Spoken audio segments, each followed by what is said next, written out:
Yan mga ka-agri, yung ano natin kandado.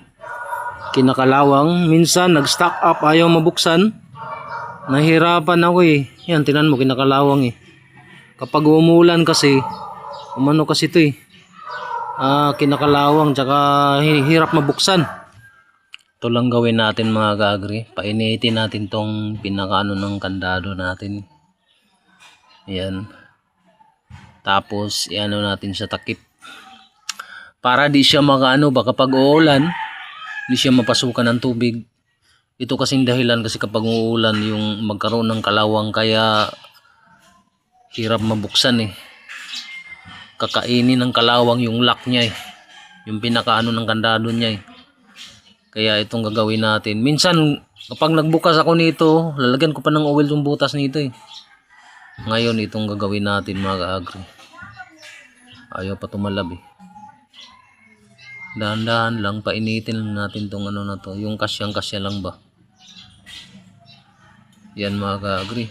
Pwede kayo kukuha ng kahit anong plastic na ano, yung kasya lang dito. Para hindi lang siya maula, kapag uulan, hindi siya mapasukan ng tubig. Yan ang dahilan ng kakalawangin yung ano kasi pasukan ng tubig. Madali lang tong gawin mga ka-agri. Konting tiyaga lang. Yan. Painitin lang natin to. Medyo mainit-init na mga ka-agri. Saka natin itusok sa takip na plastic. Plastic mga ka-agri. Huwag kayong gagamit na hindi plastic kasi hindi maanuhan ng ano to. Diin lang natin. Ganyan. Ganyan na mga ka-agri. Yan na siya. Ngayon, tara, doon na tayo sa ano.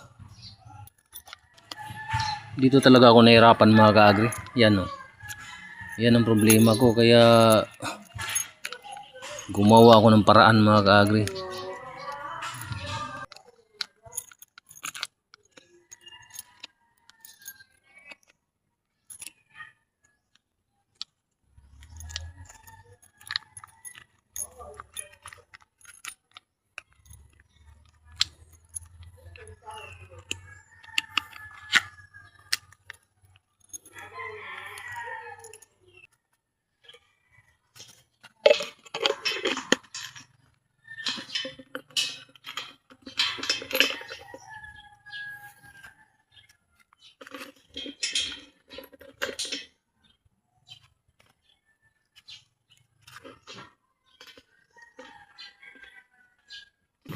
Yan, di na mapasukan ng tubig yan mga ka-agri yung kandado natin, di na kakalawangin.